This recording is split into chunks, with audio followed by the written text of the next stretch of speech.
Welcome to TXAPA Live. My name is Jim Warren. Glad to have everybody here today. Today, we're blessed to have Danny Gierhart, a regional engineer with the Asphalt Institute, with us live from Oklahoma City or some surrounding area around there, but live from Oklahoma, shall we say.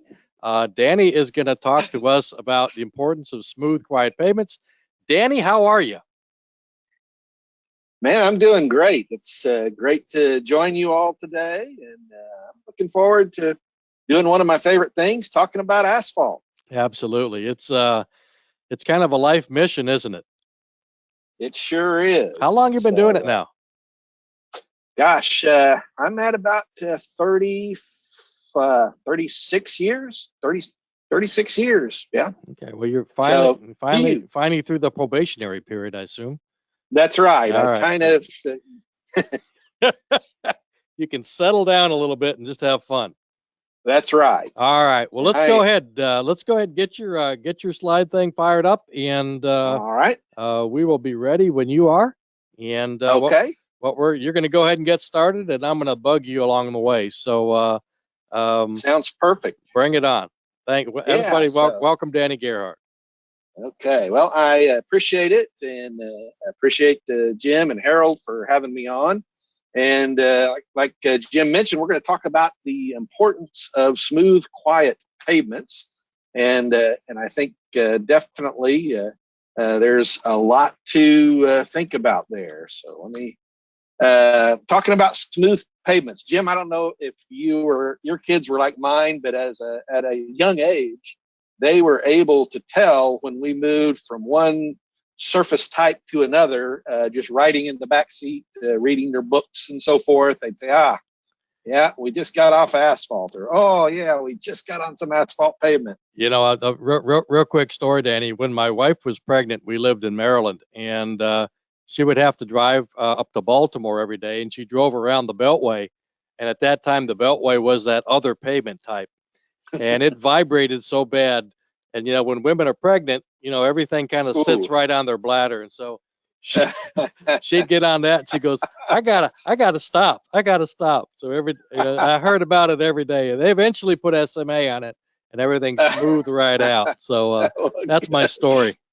Yeah, I'm going to tell her you told that story. I bet she'll be happy to hear that. I'm sure I'll hear about it. Well, this is kind of an overview of what we're going to discuss this afternoon a little bit. Just something I think we can all easily agree on, that smooth pavements are just more comfortable and safer to drive on. Absolutely. Yeah, and so, but we're also going to delve into a little bit of information about how you can save money with a smoother pavement, save money on fuel, vehicle maintenance, saving money on rehabilitation work. But smooth pavements require some attention to workmanship, and there's things that we can do in the contracting community. There are things that we can do as specification writers that kind of facilitate building smoother pavements. Yep. Now, we won't get into a lot of that detail today, but certainly that's a discussion we could have at another time. Well, I know that TxDOT has an incentive for RIDE, and yes, and that's one of the ways you can help tune up that workmanship a little bit when you throw a little money on the table. And we all know pavements that smoother pavements last longer, and I know you're going to talk about that. So yes, go ahead. Sir. Okay, well. So here's kind of one of those Captain Obvious type slides. But just looking at some studies that, the users themselves, the taxpayers, when they think about a good road, they basically base their idea of good and bad based on the smoothness of the ride. Has that been your experience? I think so. Yeah. Yeah. So the thing is not just nice to have a smooth ride. I mean, granted, it is nice, but there's more to the story. We can realize some significant cost savings with smooth pavements. And so I want to kind of highlight some of the work from this NCHRP study that basically says the things that are going to affect, that roughness are going to affect cost-wise is fuel consumption, repair and maintenance, and tire wear. So we'll kind of take a little bit closer look at those 3 items. And one of the ways that they measure pavement is through IRI, or International Roughness Index. There's got to be, we've all driven over pavements that we can tell, yeah, this is a rough ride or this is a smooth ride, but we want to quantify that. Got to have a somehow. standard. So, that's right. And so the standard is this IRI. And so the TxDOT spec that you mentioned, it references roughness in inches per mile. Correct. This study references roughness in meters per kilometer. Okay. Excuse me. And so I'm going to keep through these slides just some things that we can go back and forth. If you're more familiar with the SI unit, I'll have the meters per kilometer. If you're more familiar with the imperial or the US units, we'll have it in inches per mile. Well, this is Texas, so just FYI. There you go. I understand. Well, so if we can make pavement smoother, which we can definitely make pavement smoother, by just 1 meter per kilometer, or 63.4 inches per mile, we're going to save money on fuel, 2% in passenger cars, and then trucks. It's kind of dependent on the speed. And I don't know about you, Jim. This kind of is intuitive that we're going to save. We're going to save more money at lower speed and maybe a little bit less at higher speed. Gotcha. For heavy trucks.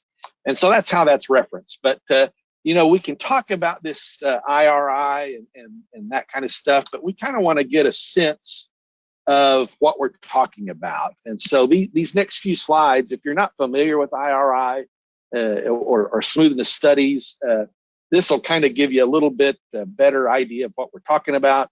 I'm referencing here the document shown on the right, an LTPP, long-term pavement performance report. And basically they went all over the country and did a lot of various testing on different types of pavements. And so this slide gives us a sense of what IRI values would be reasonable for a brand new asphalt pavement. Okay.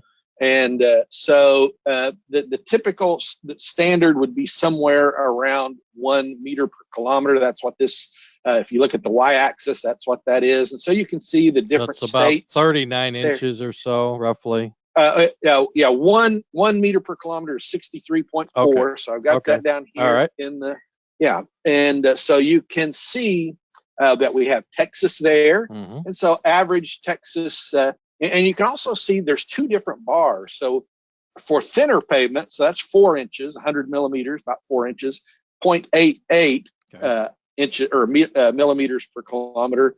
But if we can make a thicker pavement, every time we add a lift of asphalt, we increase the smoothness. And so for a 7-inch pavement or 175 millimeter pavement, goes down to 0.82 on average across the states.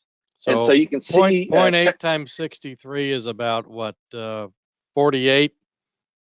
Something like that, 48 inches per mile. Okay, good deal. Good.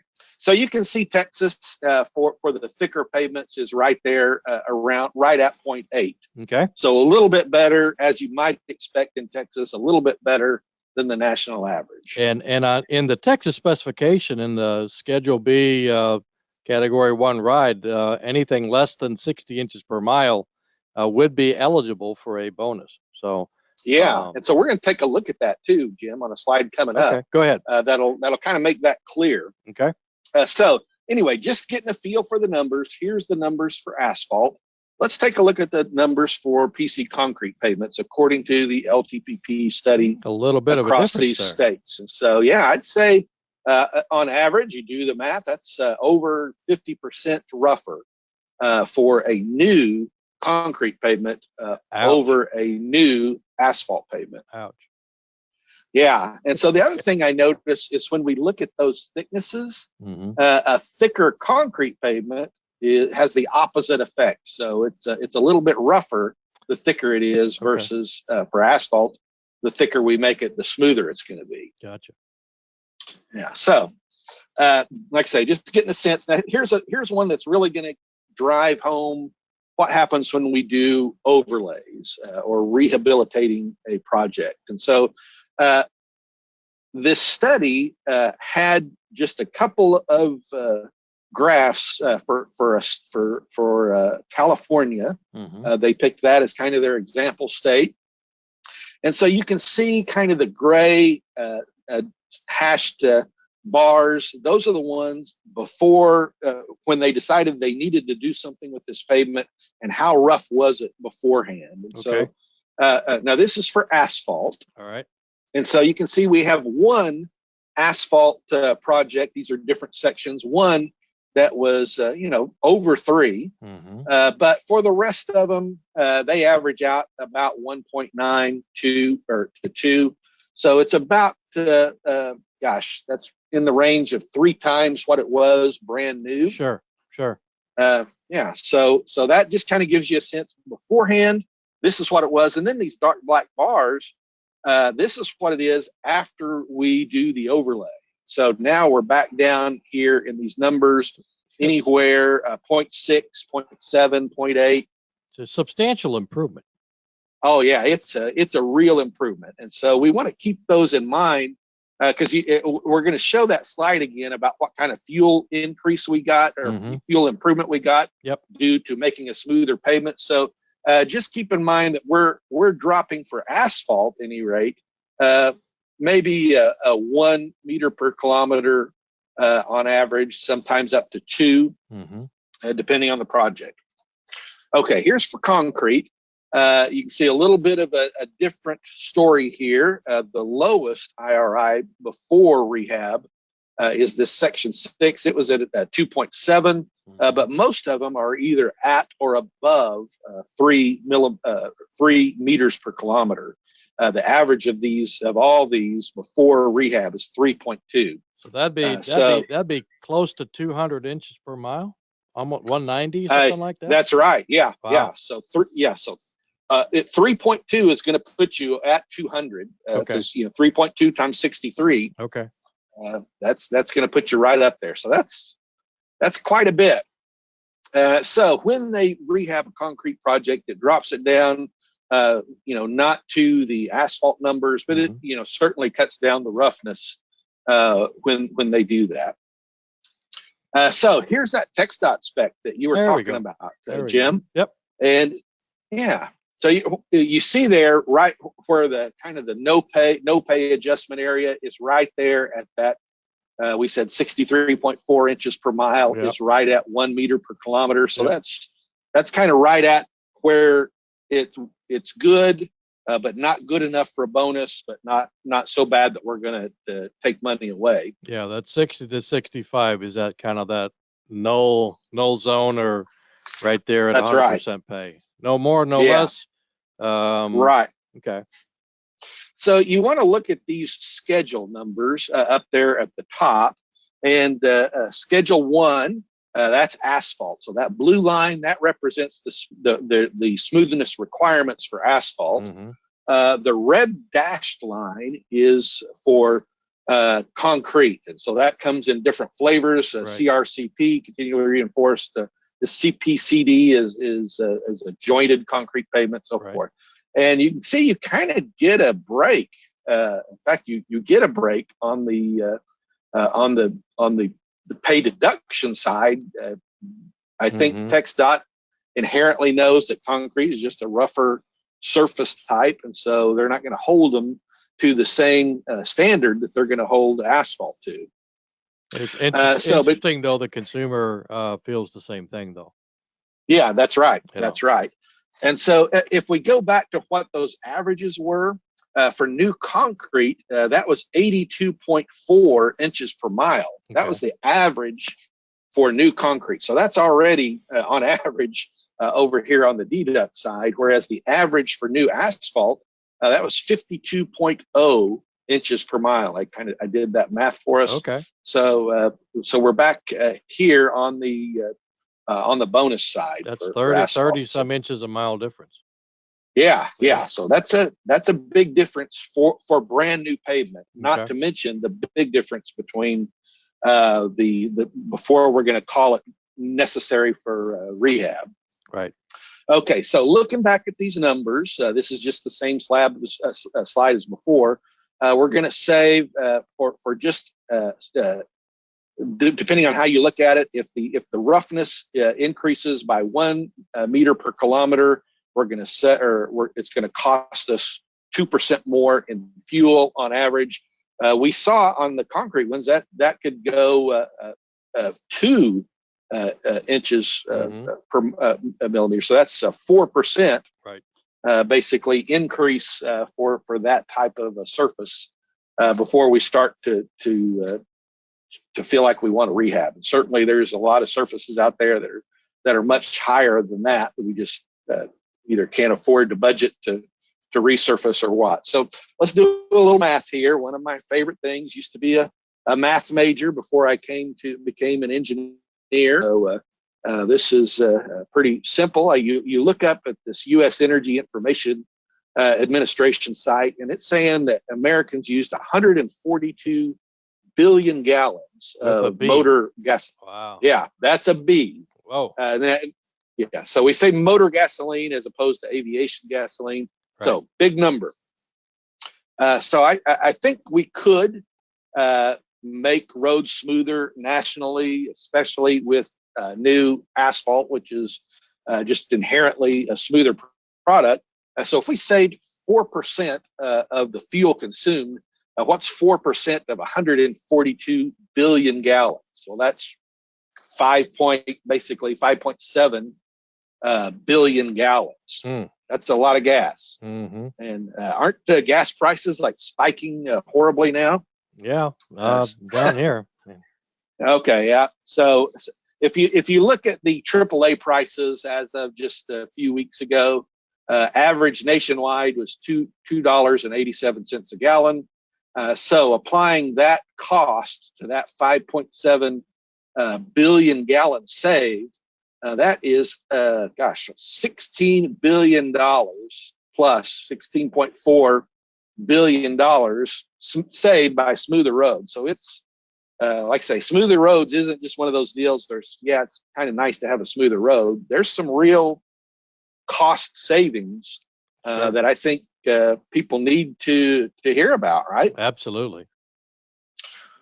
Well, let's look at the second thing. We looked at fuel economy. Let's see what it has to do with the effect on repair and maintenance of your vehicle. And I think it's just inherently makes sense that if you're driving over rough roads day after day after day, you're probably going to have to take your car in to get repaired more often. Yep. Fair statement? Yep. Shocks, wheel alignments, all the more tire wear, etc. Absolutely. Exactly. So this report said that if we get IRIs of 3 meters per kilometer, which we didn't see much of that in the asphalt world, but we saw the majority of the ones in the PC concrete world were 3 or more. Mm-hmm. You can see if you get up to 4, we're talking about an increase in repair and maintenance costs 10%. Wow. So that's a pretty big bite. You go just from 4 to 5, which if you've ever driven over some of those roads with like big faults, mm-hmm. Half inch, 3/4 inch of a fault, you're going to be up here in this 5 meter per kilometer number. That is 40% increase in repair and maintenance costs for cars, 50% for heavy trucks. Oh, that should get everybody's attention right there. I would hope so. Yeah. That's kind of a big deal. I don't know about you, but my budget for car maintenance is kind of small. I want to keep it small. There you go. Well, the thing is, you look in this report about the effect of roughness on tire wear, and you can get lost in the weeds real quick. You can see all these equations and all the different forces on the tires. So they have all these models on there. The upshot is tire wear modeling. That's serious business. That's probably above my pay grade, trying to look at all these details about tire roughness. But let's boil all that down. And what this report basically says, an increase of 1 meter per kilometer, or that 63 inches per mile in smoothness, could save $340 million in tire wear costs. Wow. Annually in the U.S. That's another significant number. Yeah, it's not quite up there with that big With B fuel, numbers, yep. 5.7 billion for the fuel. Yeah. But 340 million is nothing to sneeze at, for sure. Well, there's also this idea that if I can build a pavement smooth to begin with, it's going to take longer before it really needs to be rehabilitated. Yeah, I think this is a real key point for everyone to hear. And I want to say that one more time. Yeah, if we can start out with a smooth pavement, it's gonna be a longer time before that pavement needs to be rehabilitated. If we start out with a rough pavement, it's a shorter amount of time before we need to rehabilitate that pavement. Yep. So it's going to pay us to start out smooth, and this report, TRB report, smoother roads can result in a 9% increase in pavement life, and certainly, if you ask the average taxpayer what makes a good road, certainly smoothness is going to be there, but they want roads that last a long time. Sure. I used to tell my employees when I was at the DOT that's really, if you ask any citizen out there, what do they expect from the Department of Transportation, and they're going to tell you in a nutshell, they want good roads that last a long time. Sure, absolutely. Of course, we're hung up on specifications and all those things that we need to be in the industry, but it boils down to good roads that last a long time. Well, that 9 or 10% on an average width of an overlay. I mean, that's another year. That could be another year and a half to almost 2 years in some cases of pavement life. Yeah. And that is a tremendous cost for a Department of Transportation, or a tremendous savings Yes. just to get another year out of the roadway just by making it smoother. Yeah, and as we all know in the industry, budgets are finite. You can't just keep spending more and more. At least on the state side, you have to stop at some point. And anything we can do to make better use of that money in the transportation budget, man, it's going to be great. It's going to show, I think, to the taxpayers. Yep. Good steward. Okay, well, yeah, I think so, and that's what we're called to be is good stewards of the taxpayers' money. They expect nothing less from us, and kind of continuing on that story of why I used to tell that to my employees at the state. It kind of was trying to highlight to them the importance of state or agencies working together with industry, because we're in this together. One really is not going to function well without the other. And so we need to be working and doing whatever we can together to make those good pavements that last a long time. That is the expectation of the taxpayer. Yes. Okay, well, so we've talked about smoothness. Let's talk about noise. Certainly, you've probably experienced. Jim, do you listen to audiobooks? I think do. I heard you Actually, say. I do. Yeah. Thank you for asking. Yeah. So and you know what I also listen to? What's that? I listen to the TXAPA podcast.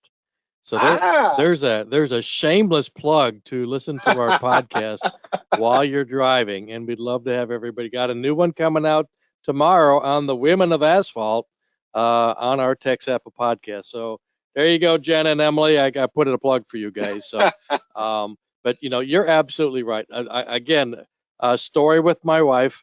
She's probably gonna throw me out when I get home. But we were driving a couple months ago from where we live up to Waco, and we hit a certain pavement type, and she goes, "This is so noisy. It's got it whines. It's got a very high pitch to it." And then when we got back on asphalt, everything was through it. But I don't have to turn up my audiobook or my podcast when I'm driving on asphalt. Yeah, that's exactly what we experienced. My wife and I, we drove from Oklahoma down to Lafayette and then across Galveston and through Mm-hmm. Houston and up to Horseshoe Bay and then back home. Oh, So nice. we're back and forth. Yeah, it's a nice big driving trip, but we listen to audiobook and we experience that same thing. You get on those loud pavements and you're turning that audiobook up so loud that it's just kind of uncomfortable. You really just don't even want to listen to it anymore when you really have to crank up the volume. And it's just like your shoulders are tensing up when you're on that loud pavement. And then when you hit that nice smooth asphalt, it's like, Do yes. you stop for pie in Marble Falls at the Bluebonnet Cafe? I have before, since my wife was with me. I didn't stop this time. Oh, okay. Even though I try to put one over on her that I don't stop for pie regularly, she knows when I'm by myself, I stop for pie. There we go. Okay, so but if we can make our pavements quieter, Mm-hmm. inherently quieter, we're going to need a lot fewer of these noise barrier walls. Sure. I assume that you've probably seen those quite a bit. Absolutely. Very prominent around Texas and, Yep. and other states as well. I mean, people Absolutely. don't want to hear that highway noise. So a lot of times they'll put up these noise barrier walls. We can help that some with the mix type. By selecting certainly the pavement type. Asphalt is we're going to see is just inherently quieter as well as inherently smoother. So there's one big decision up front that we can do. And then within asphalt, there are certain types of asphalt pavements that are inherently quieter than others. The other thing to think about as far as noise, we said smooth pavements. There's a lot of stuff we could do as a contracting industry to make our pavements smoother and just using best practices, Sure. Which I know a lot of these podcasts and webinars are geared towards just training, reminding of best practices. Yep. On the noise side, probably not a lot you can do to make a contractor could do to make a pavement quieter. Certainly you can, I don't know, tell me if you've heard this one before, but I've heard people say you can't roll quiet into a pavement, but you can roll it out. So basically, I would agree with that one. I would agree with that. Yeah. I've not heard that, but I agree with it. So at any rate, I think agency policy is really where I'm headed more for this section of the talk, more so than workmanship. Sure. So when you think about noise, when we are driving slowly, what we tend to hear is the engine noise, exhaust, stuff like that. And then as we increase, that's when we start hearing this pavement tire noise interaction. Okay. Does that seem reasonable to you? That does. I hadn't really thought about it in that perspective, but absolutely that does make sense. Yeah. Yep. And then, you got those folks like you with your hot rod and your big muffler to make it sound really loud. Or my 18-year-old truck, with the diesel engine. Yeah. So about the same thing. Yeah, about the same. Well, just again, trying to get a feel, I hate just throwing out numbers without having a feel for what those numbers mean. So when we're talking about decibel levels, here's just give you some ideas about what decibel levels mean what. And so certainly you can see down there, low 20 decibels, quiet bedroom, but then just whispering takes you up to 40.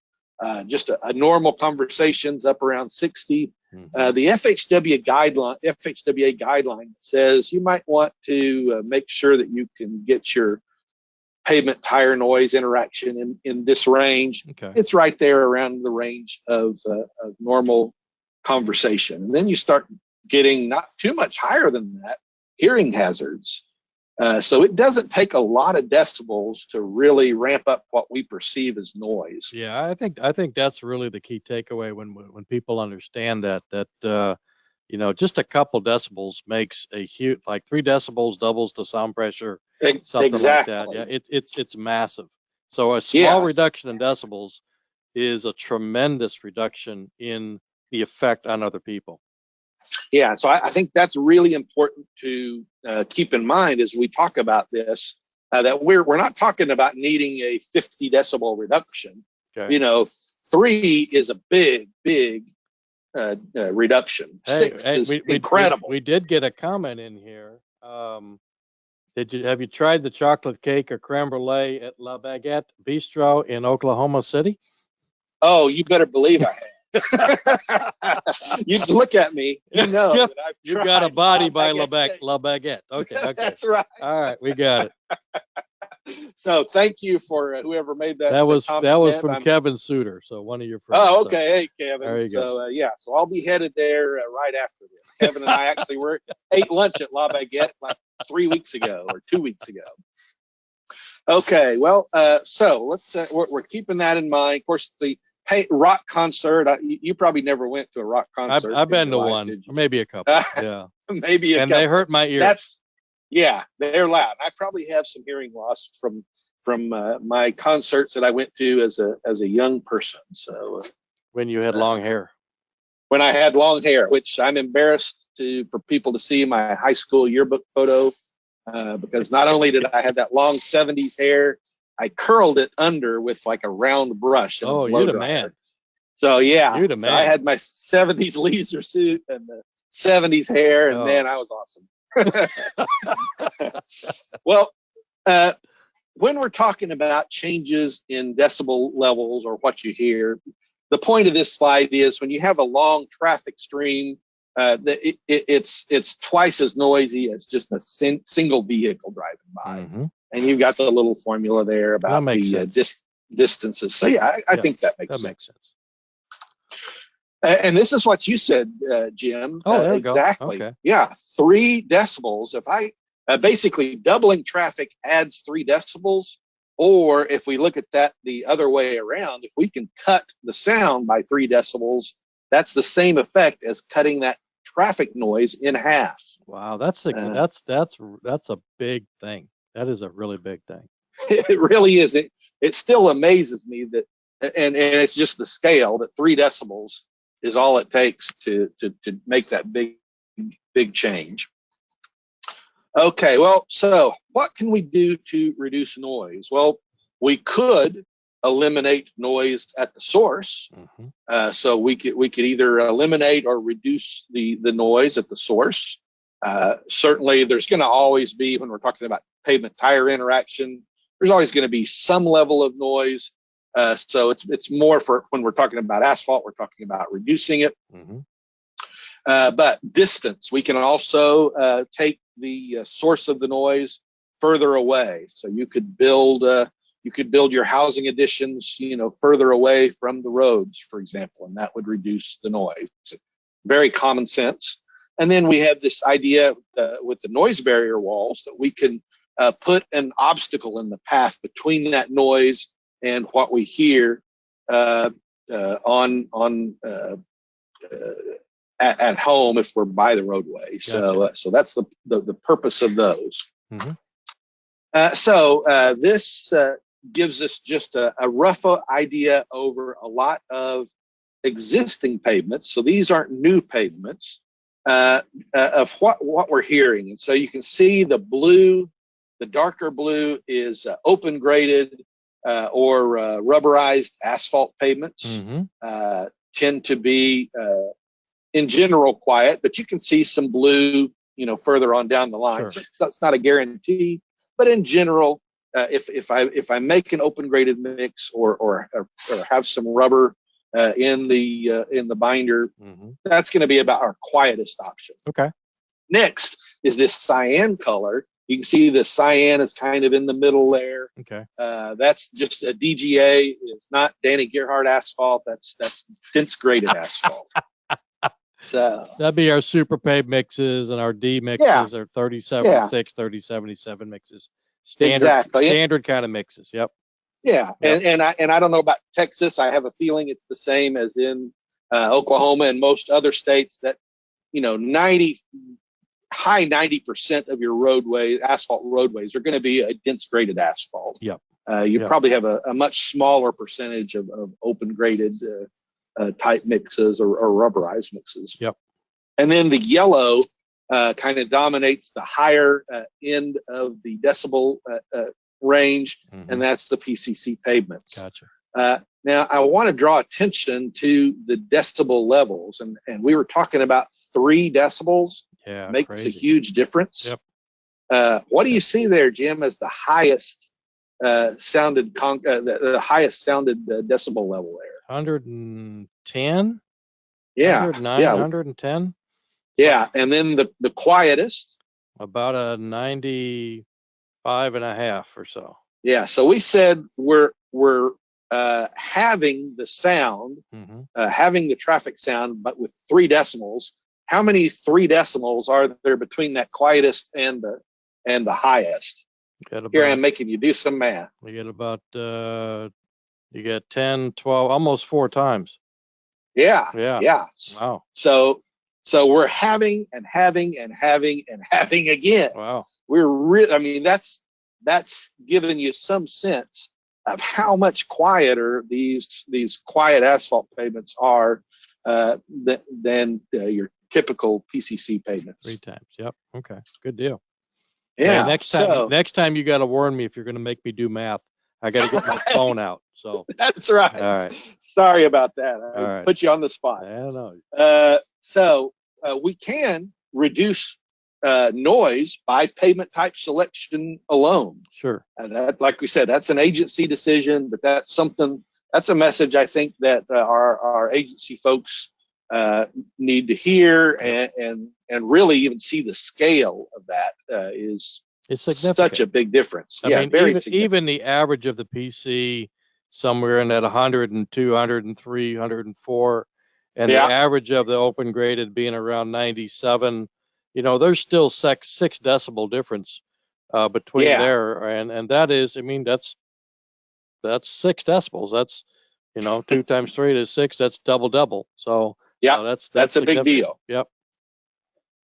So we're reducing the noise at the source by pavement type selection, versus mitigating the effects of that by putting up a noise barrier wall. Right. Okay, so we have I try to show where I have these comments, so you're knowing that I'm not just making these deals up. I have reports that are available to the public that can reference. This one is an NCHRP synthesis, and here it says open graded asphalt shows the greatest potential for noise reduction. We saw that in the last slide.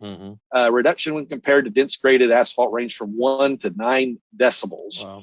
And I think we saw that in that graph, and maybe even more so, from the very worst to the very best. So 9 decibel reduction.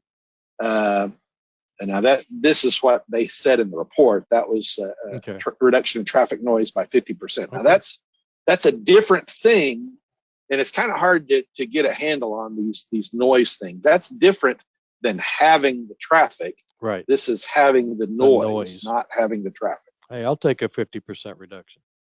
Yeah, boy, you're not kidding. Yeah. So open graded mixes, you're getting more benefit from an open graded mix than just noise.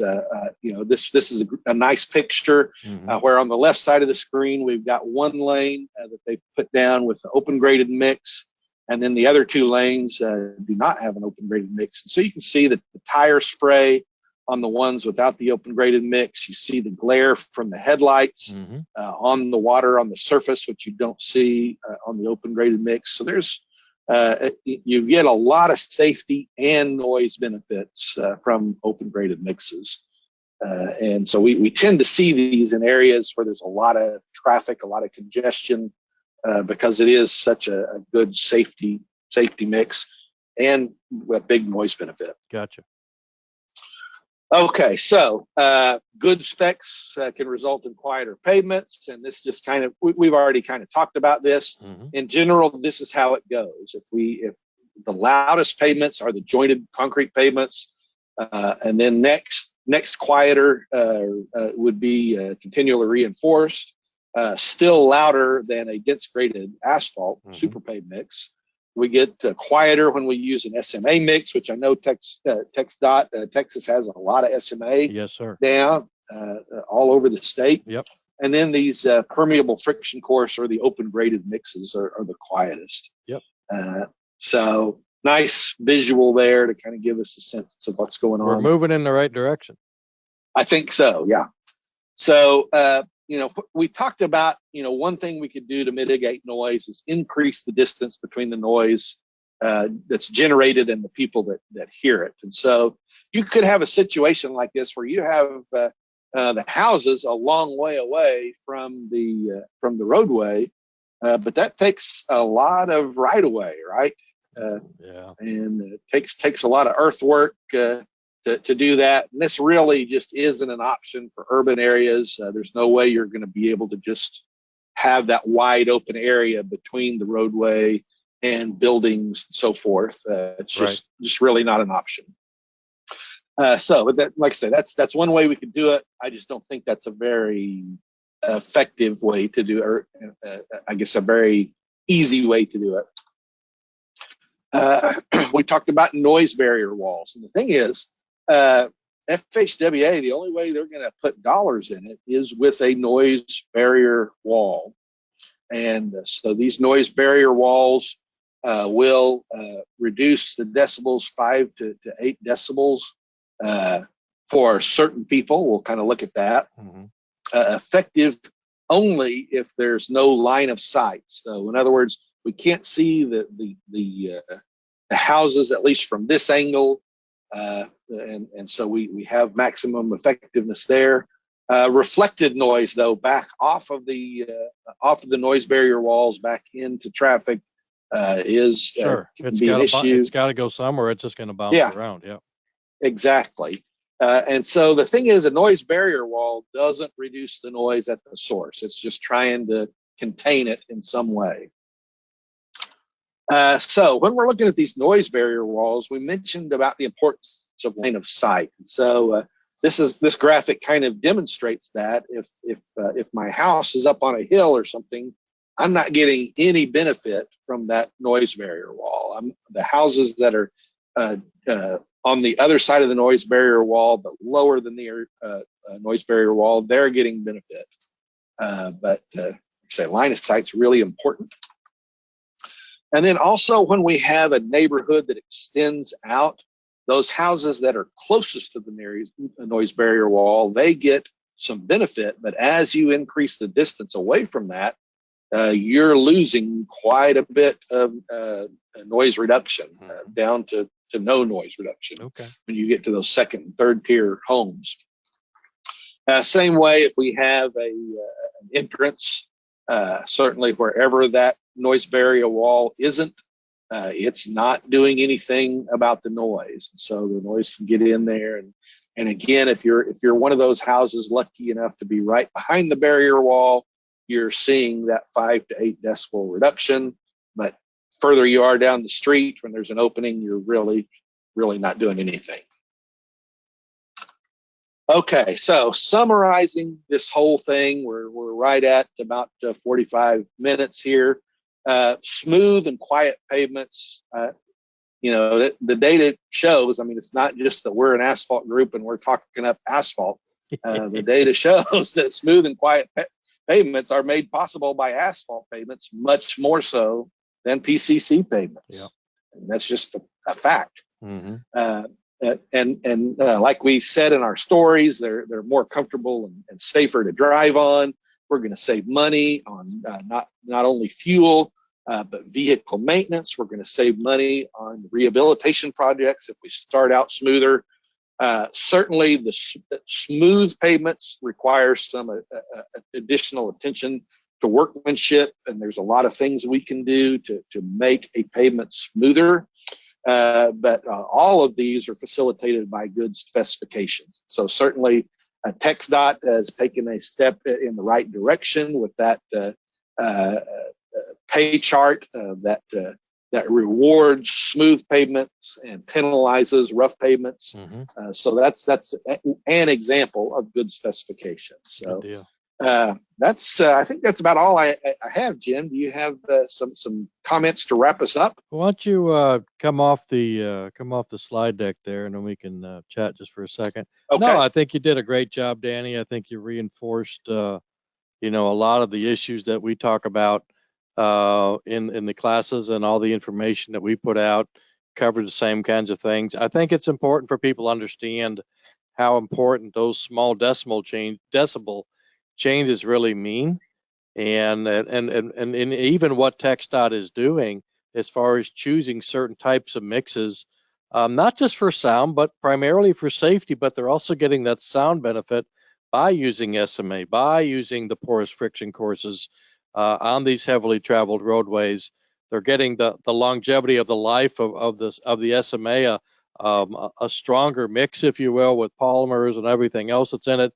But it's also helping the noise. So there's a lot of really good tangible benefits from those products. And great job today. I appreciate you taking the time. Sorry, I wish you could have been here in person. We could have gone get some. We could have gone get some pie. We would have told your wife. But amen. Yes. Next time you're down here, I'm buying. I'll have pie next time. There we go. There we go. Everybody, Danny Gierhart, the regional engineer at the Asphalt Institute, covers Oklahoma, Texas, and a bunch of other states. But Danny is our regional rep for Texas. So if you need to get a hold of him, you can Google him or LinkedIn him or contact me, and I'll put you in contact with him. So thank you again, Danny. I appreciate your time today. Yeah. Thank you so much for joining us. We're pleased to have you. We look forward to seeing you next time on TXAPA Live.